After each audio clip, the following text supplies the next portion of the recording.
నమస్తే, welcome to ISR 9 news. ముందుగా headlines.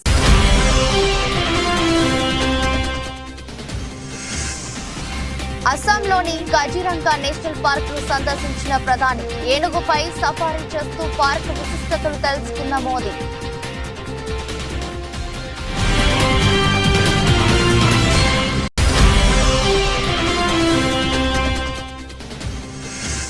పొత్తుల కోసం చంద్రబాబు నానా పాటలు పడుతున్నారన్న సజ్జల. పొత్తే శరణ్యమంటూ చివరి ప్రయత్నాలు చేస్తున్నారని విమర్శ.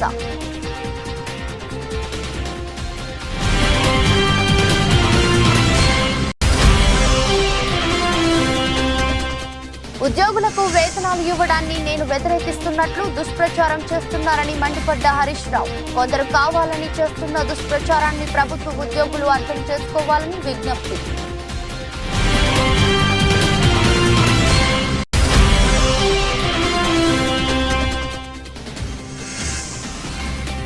బెంగళూరులో తీవ్ర నీటి ఎద్దడి. మాల్స్ లోని టాయిలెట్లకు క్యూ కడుతున్న జనాలు.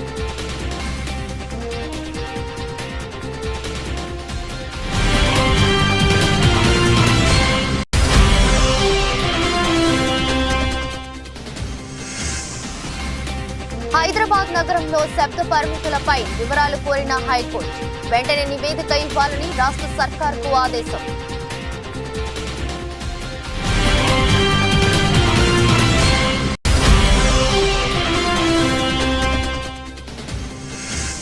రెండో ఇన్నింగ్స్ ఇంగ్లాండ్ ను కుప్పకూలుస్తున్న అశ్విన్. రెండో ఇన్నింగ్స్ లో 94 పరుగులకే 4 వికెట్లు కోల్పోయిన ఇంగ్లాండ్.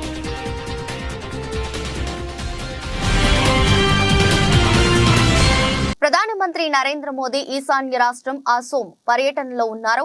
శనివారం ఉదయం రాష్ట్రంలోని కాజిరంగా నేషనల్ పార్క్, టైగర్ రిజర్వ్లను ఆయన సందర్శించారు. ప్రపంచ వారసత్వ సంపదగా యునెస్కో గుర్తింపు పొందిన కాజిరంగా నేషనల్ పార్క్ లో ప్రధాని మోదీ ఏనుగుపై సఫారీ చేశారు. పార్క్ లోని సెంట్రల్ కోహెరా రేంజ్ లో ఉన్న మిఫీముక్ ప్రాంతంలో ఏనుగుపై సఫారీ చేస్తూ పార్క్ విశిష్టతలను అడిగి తెలుసుకున్నారు. కెమెరాతో ఫోటోలు తీస్తూ కనిపించారు. అనంతరం అదే రేంజ్ లో జీప్ లో ప్రయాణించారు. ప్రధాని వెంట పార్క్ డైరెక్టర్ సోనాలి ఘోష్, ఇతర సీనియర్ అటవీ శాఖ అధికారులు ఉన్నారు. ఇందుకు సంబంధించిన ఫోటోలు, వీడియోలు సోషల్ మీడియాలో వైరల్ గా మారాయి.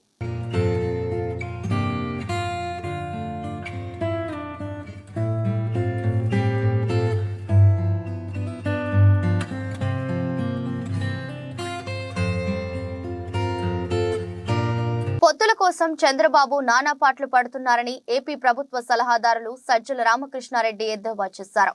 చంద్రబాబు పాటలు చూస్తుంటే టీడీపీ ఎంత బలహీనంగా ఉందో, వైసీపీ ఎంత బలంగా ఉందో అర్థమవుతుందని అన్నారు.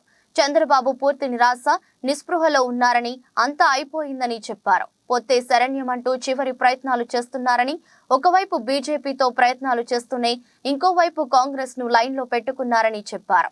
ఎవరెన్ని ప్రయత్నాలు చేసినా, ఎన్ని పొత్తులు పెట్టుకున్నా వైసీపీ మాత్రం సింగిల్ గానే పోటీ చేస్తుందని చెప్పారు.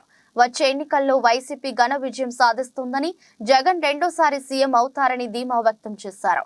ఎన్నికల తర్వాత టీడీపీ, జనసేన పార్టీలు కనిపించకుండా పోతాయని చెప్పారు. చంద్రబాబు నాయుడు పవన్ కళ్యాణ్కు 40-50 ఇవ్వకపోతే ఆయన బలం ఇంతని ఊహించుకునే వాళ్ళు నిరాశపడుతున్నారు. అది బ్యాక్లాష్ వస్తుంది, అది కొడుతుంది. ఇది వాళ్ళు చేసుకున్నదే. ఆయనకు 24 ఇస్తే ఇంతేనా అని ఉంది. ఇప్పుడు ఆయన ముఖ్యమంత్రి అవుతాడు అనుకున్న వాళ్ళకు ఇంకా కాడనేది దాంతో అర్థమైంది. ఆ రకంగా వాళ్ళు నిరాశపడినారు. ఈరోజు బీజేపీతో పెట్టుకుంటే వాళ్ళకి ఎన్ని వాళ్ళో తెలియదు. అన్నీ ఇచ్చినాక ఈయనకు మిగిలే సీట్లు ఎన్నో, అప్పుడు ముఖ్యమంత్రి ఈయన ఎందుకు చేయాలని ఎవడన్నా అనుకుంటే దానికేమవుతుందో అది కూడా తేలాల్సింది. యథావాత తనకున్న ఏదైతే మ్యానిపులేటివ్ స్కిల్స్ ఉన్నాయో, దేన్నైనా తిమ్మిని బొమ్మిని చేయగలనే తనకున్న విశ్వాసం, ఆ దాంతో తను వ్యవహరించే తీరు, ఇది ఏదైనా సేవ్ చేస్తే కన్విన్స్ చేసుకొని తన నాయకత్వంలోని వీళ్ళందరినీ కూడగట్టుకొని ఎమ్మెల్యేలు ఎవరైనా సరే తన ఏదో రేపు కావాలని ఆయన ప్రయత్నం. కానీ మేము చెప్తున్నది ముందు నుంచి ఏదంటే, మాదైతే ఒక ఆర్టికల్, ఒక ప్లాన్డ్ దీనిగా పద్ధతి ప్రకారము ఖచ్చితంగా ఒక డిసిప్లైన్డ్గా ఎగ్జామ్స్కి ప్రిపేర్ అయ్యే స్టూడెంట్ లాగా మాది నడిచింది. ఈరోజు అన్నిటికీ సిద్ధంగా సర్వసన్నద్ధంగా ఉన్నాం రేపు వచ్చే నెలలో జరగబోయే ఎన్నికలకు. వాళ్ళదేమో ఈరోజు ఇంకా మొదలే కానీ ప్రిపరేషన్ మొదలు కానీ లాస్ట్ మినిట్లో చదవాలనో లేదంటే కాపీలు కొట్టేటోట్ల గట్టెక్కచ్చిన స్టూడెంట్ లాగా వాళ్ళది ఉంది. ఇంక వాళ్ళది చూడాల్సింది వాళ్ళది, మీరు రాసుకోవాల్సింది వాళ్ళ న్యూస్ ఎక్కువ వస్తుంటుంది రోజు. వాళ్ళ టికెట్ల పంచాయతీ కానీ, సీట్ల పంపకాలు కానీ, దాని టికెట్ అభ్యర్థుల ఎంపిక కానీ, అసలు అభ్యర్థులే లేని ఇవి ఉన్నాయి. అలాగే అభ్యర్థులు వాళ్ళు పెడితే యువతలు ఎవరు తిరుగుబాటు చేయడం ఉండొచ్చు. ఈ రకరకాలంతా మీకు వార్తలు అక్కడ దొరుకుతాయి. వచ్చే ఇదంతా చేస్తే నెల రోజులు కూడా టైం లేదు. లెటర్సీ అదంతా ఎట్లా ఎండ్ అవుతుందో, ఎట్లా ఇది అవుతుంది అనేది వాళ్ళ వైపు అంతా ఆసక్తికరంగా అక్కడే ఉంది కదా. లెటర్సీ దట్. మాజీ ఎంపీ సీతారాం నాయక్ ఇంటికి విచ్చేసిన కేంద్ర మంత్రి కిషన్ రెడ్డి. సీతారాం నాయక్ ను బీజేపీలోకి ఆహ్వానించిన కిషన్ రెడ్డి ములుగులో గిరిజన యూనివర్సిటీ ప్రారంభించడం సంతోషదాయకం. గత బీఆర్ఎస్ ప్రభుత్వం గిరిజనులకు అన్యాయం చేసింది. యూనివర్సిటీకి భూమి ఇవ్వటంలో కూడా గత ప్రభుత్వం జాప్యం చేసింది. కొత్తగా ఏర్పడిన ప్రభుత్వం యూనివర్సిటీ కోసం 50 ఎకరాలు ఇవ్వాలి. గిరిజన యూనివర్సిటీ కృషి చేసిన సీతారాం నాయక్ మర్యాదపూర్వకంగా కలిశాను. రామప్ప దేవాలయానికి 60 కోట్లతో అభివృద్ధి చేశాం. పార్లమెంటులో గిరిజన యూనివర్సిటీ 10% పెంచాలని, రిజర్వేషన్లు పెంచాలని సీతారాం నాయక్ పోరాటం చేశారు. మంచి వాళ్ళు ఉన్నటువంటి వాళ్ళు ఎవరైనా సరే ఈ దేశం కోసం, సమాజం కోసం ఆలోచించుకునే అందరూ కూడా భారతీయ జనతా పార్టీలో చేర్చుకోవాలని పాలసీ. కాబట్టి తప్పకుండా నేను వాడు వస్తే ఆ సంతోషంగా చేర్చుకుంటాను. చెప్పాను, ఇంత చెప్తాను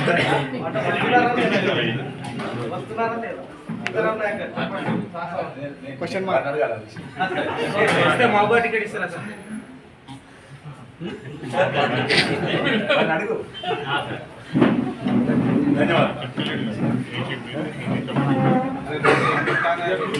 కర్ణాటక రాజధాని బెంగళూరులోని ప్రజలను తీవ్ర నీటి ఎద్దడి వేధిస్తోంది. తీవ్రమైన నీటి సంక్షోభం కారణంగా గేటెడ్ కమ్యూనిస్టులో నివసించే ప్రజలు కూడా నీరు లేక అవసరాల కోసం వాష్రూమ్లను ఉపయోగించడానికి సమీపంలోని మాల్స్ కు వెళ్తున్నారని అక్కడి ఓ నివాసితుడు తెలిపారు. స్థానాల కోసం అయితే ఏకంగా జిమ్లకు వెళ్తున్నారని ఆ వ్యక్తి పేర్కొన్నాడు.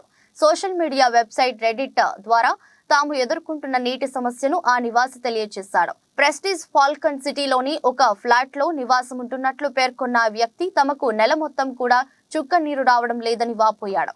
కొంతమంది ఏకంగా జిమ్లకు ఒక జత బట్టలు, టవల్ తో స్నానం చేసి తిరిగి వస్తున్నారు అని చెప్పాడు. నగరంలో ట్యాంకర్ వాటర్ పై ఆధారపడి ఎట్టి పరిస్థితుల్లో ఫ్లాట్లను కొనవద్దని అతడు ప్రజలను కోరాడు.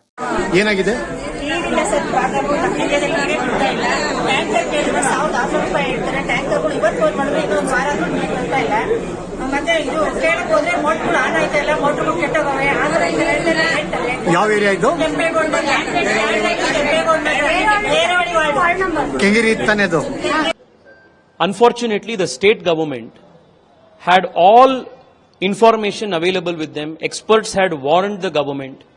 Geologists, meteorologists, officials in the government had all indicated to the government that the monsoons will be failed. There is a severe water crisis that Bengaluru is staring at. Despite these warnings, the government did not take any action preemptively. Today, the drinking water crisis in the city has become severe. Over and above what was required, did not protect the interests of drinking water of Bengaluru, but supplied Kaveri water to Tamil Nadu. This has also added to the problem. So, we are very clear, if in another week's time, the government does not supply through water tankers, through borewells and through other means, drinking water to the stressed areas in the city, Bharatiya Janata Party will stage a massive protest in front of Vidhan Saudha and wake up the Chief Minister and the Deputy Chief Minister and demand them to finally wake up and do their duties.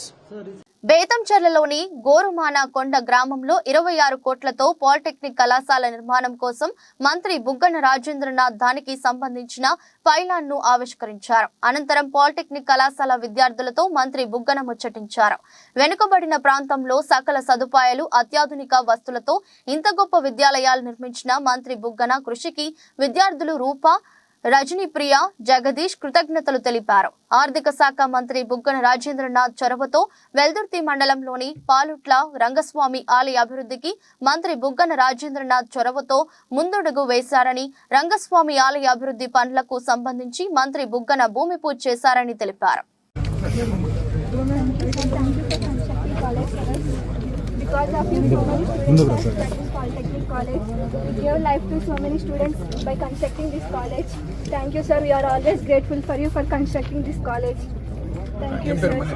Lakshmi Priya, sir. ఇక్కడ బేదంచల్నేనా ఎవరు కూర్చున్నా వెంకటేశ్వర రెడ్డి.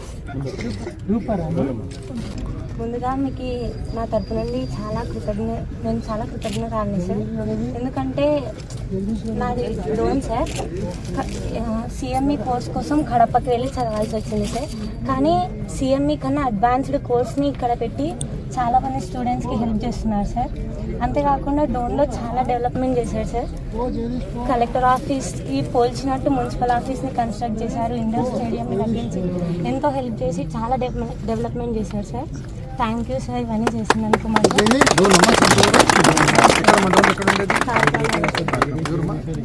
ఎవరు కూతురుమ్మా మల్లికార్జున ఫ్యాకల్టీతో పాటు చాలా చక్కగా మీరు ఉత్తీర్ణులు కావాలనే ఉద్దేశంతో ఇంత బ్యూటిఫుల్ క్యాంపస్ కడుతుండేది అనమాట. We are always grateful for దాని you. తర్వాత మీరు స్పోర్ట్స్ కూడా పెట్టండి. Okay sir. పిల్లలకు shuttle local RMP sir sir ఇక్కడ కాలేజీ మీ తిరుపతి పేరమ్మా జయది సార్ ఇఫాన్ ఇక్కడ కాలేజీ లేకుండా నేను తిరుపతి వెళ్ళి చదువుకుంటాను సార్. లేదు ఇక్కడ కాలేజీ ఉన్నందుకు నాకు చాలా ఉపయోగం ఉంది. బీఆర్ఎస్ పార్టీ లోక్సభ ఎన్నికల్లో మహారాష్ట్రలో పోటీ చేస్తుందో లేదో తేల్చాలని పార్టీ అధినేత కేసీఆర్ కు మహారాష్ట్ర నేతల లేఖ. వారం రోజుల్లో స్పష్టత ఇవ్వాలని కేసీఆర్ కు రాసిన లేఖలో పేర్కొన్న మహారాష్ట్ర నేతలు, మాజీ ఎమ్మెల్యేలు, మాజీ ఎంపీలు బీఆర్ఎస్లో పార్టీ నియమించిన 6 కోఆర్డినేటర్ల సమావేశం. బీఆర్ఎస్ వైఖరితో రాబోయే ఎన్నికల్లో ఎలా వ్యవహరించాలో తేల్చుకోలేకపోతున్నామంటున్న బీఆర్ఎస్ నేతలు పార్టీ అధినేత నిర్ణయానికి కట్టుబడి ఉంటామని లేఖలో స్పష్టం చేసిన నేతలు.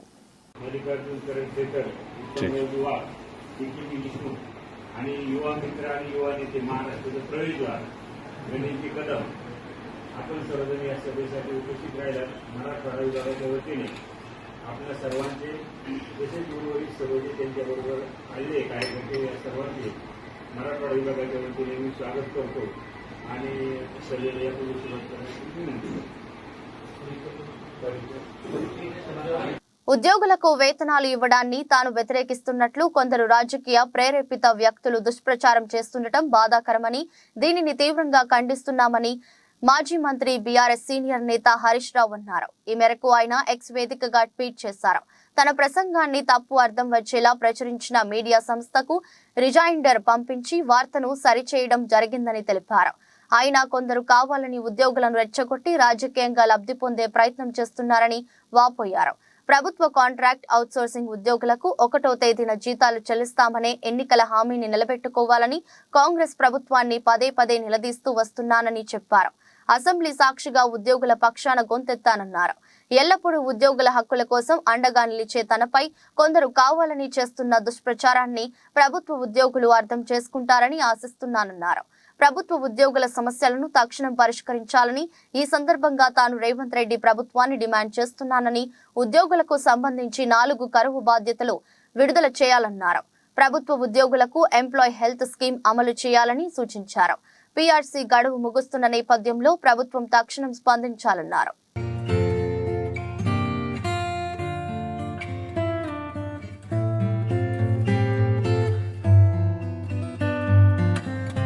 అధికార వికేంద్రీకరణ ద్వారా పౌర సేవలు సులభతరం చేసేందుకే ముఖ్యమంత్రి వైఎస్ జగన్మోహన్ రెడ్డి నేతృత్వంలో వైసీపీ సర్కార్ గ్రామ స్థాయిలో సచివాలయ వ్యవస్థలకు శ్రీకారం చుట్టిందని ఏపీ శాసనసభాపతి తమ్మినేని సీతారాం పేర్కొన్నారు. బూర్జ మండలం పెద్దపేట గ్రామంలో గ్రామ సచివాలయాన్ని, రైతు భరోసా కేంద్రాన్ని స్పీకర్ ప్రారంభించారు. ఆ పంచాయతీ పరిధిలోను జగన్నాథపురం గ్రామంలో సుమారు 41 లక్షల నిధులతో జలజీవన్ మిషన్ ద్వారా ఇంటింటికి మంచినీటి కాలేజ్ శంకుస్థాపన మరియు గడప గడపకు మన ప్రభుత్వం 10 లక్షల నిధులతో పనులు పూర్తి చేసిన సీసీ రోడ్లు ప్రారంభించారు.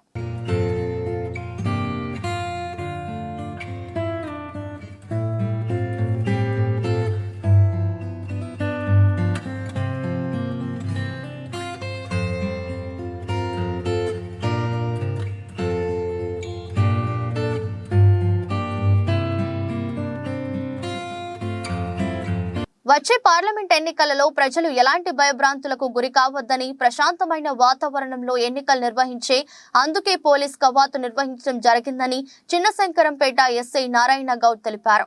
వచ్చే పార్లమెంట్ ఎన్నికలను దృష్టిలో పెట్టుకుని చిన్నశంకరంపేట మండలంలోని సూరారం, గవ్వలపల్లి, ఎస్ కొండాపూర్తో పాటు చిన్నశంకరంపేట మండల కేంద్రంలో పోలీస్ కవాతు నిర్వహించారు.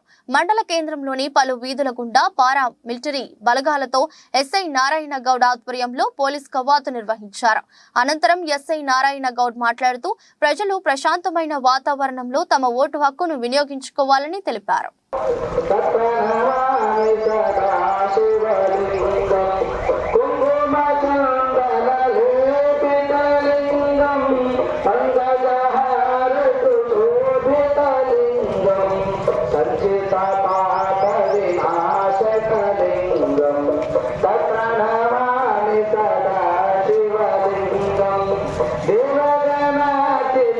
రానున్న పార్లమెంట్ ఎన్నికల నేపథ్యంలో ఎస్పీ గారి ఆదేశాల మేరకు ఈరోజు శంకరంపేట మండలంలోని ఎస్కొండాపూర్, గవ్వలపల్లి, సూరారం మరియు శంకరంపేట గ్రామాలలో కేంద్ర బలగాలతో కవాతు నిర్వహించడం జరిగింది.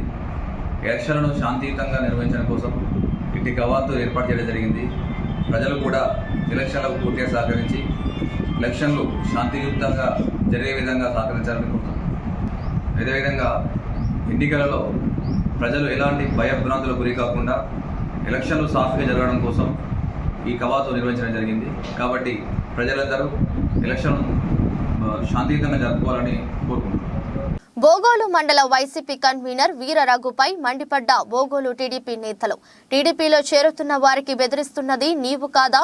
మీ పేపర్లో వస్తే వార్త, మిగతా పేపర్లలో వస్తే ఎల్లో మీడియా అంటూ దిగజారుడు రాజకీయమా? నిన్న మీరు చేర్చుకున్న వ్యక్తికి టీడీపీకి ఏమైనా సంబంధం ఉందా? నీలా వ్యక్తిగత దూషణకు దిగడానికి మాకు క్షణం పట్టదు. ఎమ్మెల్యే గారి సమక్షంలో ఒక చేర్పులనే ఒక హై డ్రామా కార్యక్రమంలో వైసీపీ వారు ఆడిన నాటకం ఏదైతే ఉందో ఆ రక్తి కట్టించే కార్యక్రమంలో తెలుగుదేశం పార్టీ మరియు మీడియా మీద వీళ్ళు చేసిన దౌర్భాగ్యమైన భాషని ఈరోజు తెలుగుదేశం పార్టీ తరఫున పూర్తిగా తీవ్రంగా ఖండిస్తున్నాం. చేర్పులు అనే విషయం వస్తే వైసీపీలో చేరితే వారిది మాత్రం హరిచంద్రులు సాక్షి పేపర్లో హెడ్లైన్లో వస్తే మాత్రం అది వాస్తవం. తెలుగుదేశం పార్టీలో చేరితే మిగతా ఏ పత్రికల్లో రాస్తే వాటికి ఎల్లో మీడియా, ఇంకొక మీడియా పెట్టి వాటికి ఏదో ఒక నిందలు వేయటం మీ వైఎస్ఆర్సీపీకి ఆనవాయితీగా మారిందా అని నేను అడుగుతున్నా. మీరు ఒక బోగోలు మండలంలోనే మీకు నేను సమాధానం మీ ద్వారా నేను అడుగుతున్నా. ఎస్జీవి కన్నిక మాజీ సర్పంచ్ కావలి కావ్య కృష్ణాడి గారి సమక్షంలో స్వచ్ఛందంగా వచ్చి చేరితే మరుసటి రోజు మీరు జీర్ణించుకోలేక అతని ఇంటికి వెళ్ళి అతని ఇంటికి పోయి నా బుద్ధుడో దేవుడా, నేను ఒక దళితుడిని, నేను బతకనిండి, నాకు నీతి నిజాయితీ బతుకుతానంటే మీరు అతని మెల్ల మళ్ళా మీ యొక్క పార్టీ తవలేసింది వాస్తవం కాదని నేను అడుగుతున్నా. ఈ సందర్భంగా మీదా నిజాయితీ మాదా నేను అడుగుతున్నా ఈరోజు. అదే కాదు, ఈరోజు మీ బోగోలు మండల హెడ్ క్వార్టర్లో మీ ఇళ్ళకి దరిదాపుల్లో ఉన్నటువంటి ఒక ఎరుగుబడి సామాజిక వర్గాలు స్వచ్ఛందంగా కొన్ని కుటుంబాలు ఏడుపాయల జాతర వనదుర్గ అమ్మవారికి ప్రభుత్వం తరపున పట్టు వస్త్రాలు సమర్పించిన కలెక్టర్ రాహుల్ రాజ్ దంపతులు, ఎమ్మెల్యే మైనంపల్లి రోహిత్ రావు దంపతులు పూర్ణ కుంభంతో ఘన స్వాగతం పలికిన వేద పండితులు, పాలక మండలి సభ్యులు. అనంతరం కలెక్టర్, ఎమ్మెల్యే దంపతులకు అర్చకులు వేద మంత్రాలతో పూజలు నిర్వహించి అమ్మవారి ఆశీస్సులు కల్పించి తీర్థ ప్రసాదాలు అందించారు. జిల్లా కలెక్టర్ రాహుల్ రాజ్ మాట్లాడుతూ ఏడుపాయల జాతరను ఆధ్యాత్మిక భావన ఉట్టిపడేలా ఏర్పాట్లు చేశామన్నారు. ఈ సందర్భంగా ఎమ్మెల్యే మైనంపల్లి రోహిత్ రావు మీడియాతో మాట్లాడుతూ కని విని ఎరుగని రీతిలో జాతర ఏర్పాట్లు చేశాం. జాతర బ్రహ్మాండంగా జరగాలని అమ్మవారిని మొక్కుకోవడం జరిగిందని తెలిపారు. అంగరంగ వైభవంగా భక్తులకు ఎలాంటి లోటుపాట్లు కలగకుండా ఏర్పాట్లు చేశామని వివరించారు. రూపాయల జాతర సందర్భంగా మన వనదుర్గ అమ్మవారిని దర్శించుకోవడం జరిగింది. దర్శించుకొని మరి జాతర కూడా బ్రహ్మాండంగా జరగాలని చెప్పి కోరుకోవడం జరిగింది. అదేవిధంగా నా మెదక్ కుటుంబ సభ్యులకి ఏడుపాయల జాతర శుభాకాంక్షలు. అదేవిధంగా మరి 3 రోజులు కూడా జాతర బ్రహ్మాండంగా జరగాల, అన్ని విధాలుగా మరి ఎవరికి కూడా ఏమి ఇబ్బంది కలగకుండా మరి అన్ని సౌకర్యాలు కూడా ఏర్పాటు చేయాలని చెప్పి మరి అధికారులను కోరడం జరిగింది. అదేవిధంగా ఈ 3 రోజులు కూడా మరి నేను అవైలబుల్గా ఉంటా. అన్ని ఏర్పాట్లు కూడా మరి నేను ప్రత్యేకంగా ఉండి అన్ని కూడా నా మెదక్ కుటుంబ సభ్యులకు, నా మెదక్ ప్రజలకు శివరాత్రి అదేవిధంగా ఏడుపాయల జాతర శుభాకాంక్షలు. మరి 2 కోట్ల రూపాయలు జాతర కోసం తేవడం జరిగింది. ఇదే కాదు మరి బ్రహ్మాండంగా ఇంకా భవిష్యత్తులో బ్రహ్మాండమైన ఏర్పాట్లు చేసుకుంటూ బ్రహ్మాండంగా జాతరలు చేసుకుంటూ ముందుకు పోతామని తెలియజేసుకుంటాం. గుంటూరు జిల్లా మంగళగిరిలో శివరాత్రి సందర్భంగా ఏర్పాటు చేసిన పరంపర ఈవెంట్ కల్చరల్ ప్రోగ్రామ్ లో నందమూరి బాలకృష్ణ సతీమణి వసుంధరాదేవి నారా బ్రాహ్మణి పాల్గొన్నారు. ఈ శివరాత్రి పండుగను మంగళగిరి ప్రజల సమక్షంలో జరుపుకుంటున్నందుకు చాలా ఆనందంగా ఉందని మహిళలందరికీ మహిళా దినోత్సవ శుభాకాంక్షలు తెలిపిన శ్రీమతి నారా బ్రాహ్మణి, శివరాత్రి పర్వదినం రోజే మహిళా దినోత్సవం జరుపుకోవడం చాలా సంతోషంగా ఉందని నారా బ్రాహ్మణి తెలిపారు. నా ప్రియమైన మంగళగిరి ప్రజలందరికీ మహాశివరాత్రి శుభాకాంక్షలు. అంతేకాకుండా ఇక్కడ ఎంతో మంది మహిళలను చూశాను. మీరందరూ చాలా ఉత్సాహంగా ఈ ప్రోగ్రామ్ ని చూడడానికి వచ్చారు. ఇక్కడున్న మహిళలందరికీ మహిళా దినోత్సవ శుభాకాంక్షలు కూడా. శివరాత్రి వేడుకలు మరియు మహిళా దినోత్సవం ఒకటే రోజు జరుపుకోవటం చాలా గొప్ప విషయం. ఎందుకంటే శివుడు మహిళలకి చాలా ప్రాధాన్యత ఇచ్చే దేవుడు. మనం చూసుకుంటే శివుడు పార్వతీదేవిని కూడా తనతో చాలా సమానంగా చూసుకుంటారు. అదే కాకుండా శివపార్వతులు శారీరకంగా ఒకటే అయ్యారు. అందుకే శివరాత్రి మరియు మహిళా దినోత్సవం ఒకటే రోజు జరుపుకోవటం నాకు చాలా ఆనందంగా ఉంది. అది కూడా మన మంగళగిరిలో, మన లోకేష్ గారి మంగళగిరిలో జరుపుకోవటం నా అదృష్టంగా భావిస్తాను. ఈ పవిత్రమైన దినమున మన శివ పార్వతుల పవిత్రమైన నృత్య ప్రదర్శన చూడటం నేను నా అదృష్టంగా భావిస్తున్నాను, మనందరి అదృష్టంగా భావిస్తున్నాను. అదే కాకుండా సుమిత్ర గారు చెప్పారు, మన భారతదేశపు సంస్కృతి ఎంతో గొప్పది, ఎంతో బలమైనది. కానీ రోజు రోజుకి చాలా మంది మన సంస్కృతి గురించి, మన కళల గురించి మర్చిపోతున్నారు. నేను చాలా అదృష్టవంతురాలుగా పెరిగాను. నేను చిన్నప్పుడు నాన్నగారితో పాటు మా తాతగారు, మీ అందరి అన్నగారు నందమూరి తారక రామారావు గారి సినిమాలు చూస్తూ మన సంస్కృతి గురించి, మన పౌరాణికాల గురించి ఎంతో కొంత నేర్చుకున్నాను. కానీ కొన్ని సంవత్సరాల్లో మన పిల్లలకి, మన మనవలకి మన సంస్కృతి గురించి, మన కళల గురించి ఎంత తెలుస్తుందో నాకే తెలీదు. నాకు చాలా భయం వేస్తుంది.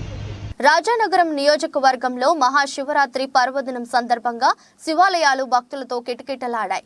వేకువజామున నుండి భక్తులు అధిక సంఖ్యలో శివాలయానికి చేరుకొని ప్రత్యేక అభిషేకాలు నిర్వహించారు.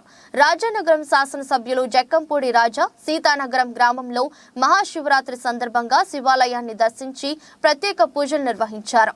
అనంతరం సీతానగరం గ్రామంలో ఉన్న కృష్ణాలయం మరియు రామాలయంను సందర్శించి ప్రత్యేక పూజలు నిర్వహించారు. చంద్రమస ఆయతనం వేద భవే చంద్రమస ఆయతన ఏవం వేద ఆయతనం వేద ఆయతనవాన్ భవతి నక్షత్రాణి వా మధ్యయమ్మ బాబు మధ్య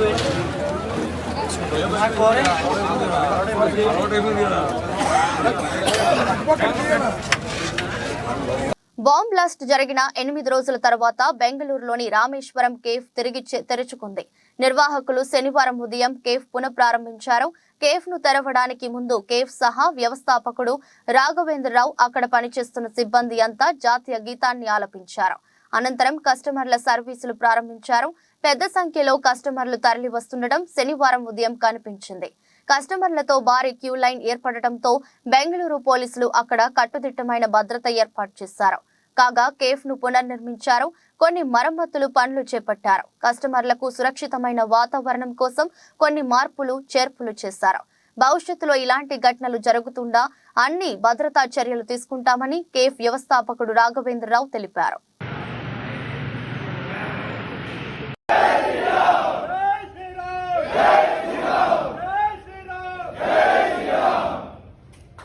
హైదరాబాద్ నగరంలో శబ్ద పరిమితులపై జారీ చేసిన సర్క్యులర్, దాని అమలు తీరుపై వివరాలు ఇవ్వాలని తెలంగాణ రాష్ట్ర ప్రభుత్వాన్ని హైకోర్టు కోరింది. నగరంలోని ఫంక్షన్ హాల్స్ లో పెట్టే సౌండ్ పరిమితులకు లోబడి ఉండాలని ఈ సందర్భంగా న్యాయస్థానం తెలిపింది.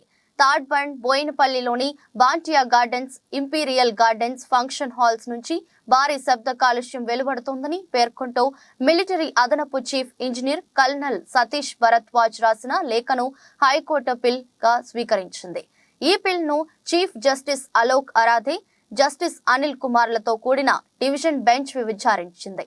ఇక ప్రభుత్వం తరపున అదనపు అడ్వకేట్ జనరల్ మహమ్మద్ ఇమ్రాన్ ఖాన్ వాదించారు.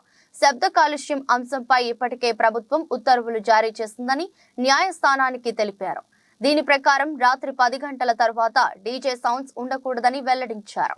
పిటిషనర్ చెబుతున్న 2 ఫంక్షన్ హాల్స్ పరిధిలో పెట్రోలింగ్ నిర్వహించేలా పోలీసులకు ఆదేశాలు ఇస్తామని తెలిపారు.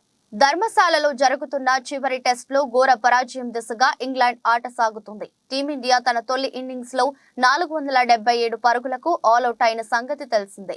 ఈ క్రమంలో తొలి ఇన్నింగ్స్ లో భారత్ 259 పరుగుల ఆధిక్యాన్ని సాధించింది. మరోవైపు రెండో ఇన్నింగ్స్ ఆరంభించిన ఇంగ్లాండ్ కు స్టార్ స్పిన్నర్ అశ్విన్ చుక్కలు చూపిస్తున్నాడు. సెకండ్ ఇన్నింగ్స్ తొలి ఓవర్ ను బుమ్రా వేయగా రెండో ఓవర్ ను అశ్విన్ వేశాడు. 1.5 ఓవర్ వద్ద opener Ben Duckett Ashwin clean bowled చేశాడు. ఆ తర్వాత 5.3 ఓవర్లో మరో ఓపెనర్ జాక్ క్రాలీను పెవిలియన్ చేర్చాడు. అశ్విన్ వేసిన బంతికి స్లిప్ లో ఉన్న సర్ఫరాజ్ కు క్యాచ్ ఇచ్చి క్రాలీ అవుట్ అయ్యాడు. 10.3 ఓవర్లలో ఓలీ పోప్ ను కూడా అశ్విన్ అవుట్ చేశాడు. అశ్విన్ వేసిన బంతిని స్వీప్ షాట్ ఆడబోయే స్క్వేర్ లెగ్ లో ఉన్న జైస్వాల్ కు పోప్ క్యాచ్ ఇచ్చాడు. ఈ క్రమంలో ఇంగ్లాండ్ కు కుల్దీప్ యాదవ్ మరో షాక్ ఇచ్చాడు. 39 పరుగులతో ఆడుతున్న బెయిర్స్టోను అవుట్ చేశాడు. బెయిర్స్టో వికెట్ల ముందు దొరికిపోయాడు. ప్రస్తుతం ఇంగ్లాండ్ స్కోర్ 4 వికెట్లకు 94 పరుగులుంది. వార్తలు ముగించే ముందు మరోసారి హెడ్లైన్స్.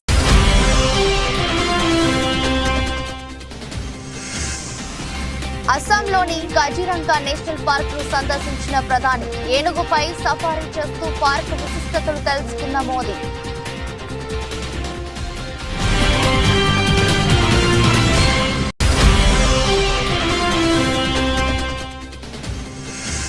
పొత్తుల కోసం చంద్రబాబు నానా పాటలు పడుతున్నారన్న సజ్జల, పొత్తే శరణ్యమంటూ చివరి ప్రయత్నాలు చేస్తున్నారని విమర్శ.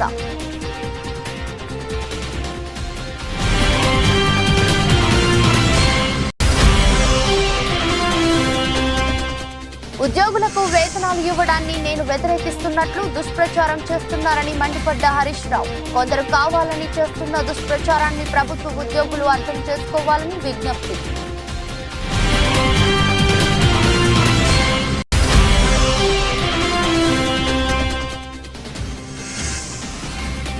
బెంగళూరులో తీవ్ర నీటి ఎద్దడి, మాల్స్ లోని టాయిలెట్లకు క్యూ కడుతున్న జనాలు.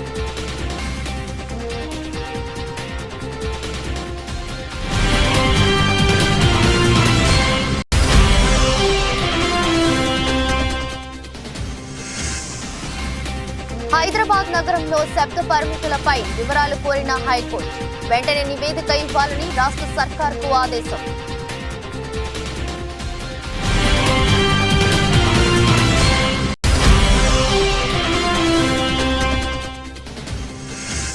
రెండో ఇన్నింగ్స్ ఇంగ్లాండ్ ను కుప్పకూలుస్తున్న అశ్విన్.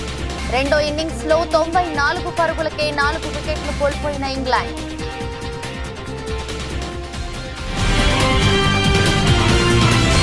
ఇది రోజు బులెటిన్. మరో బులెటిన్ లో మళ్ళీ కలుద్దాం. అంతవరకు సెలవు, నమస్కారం.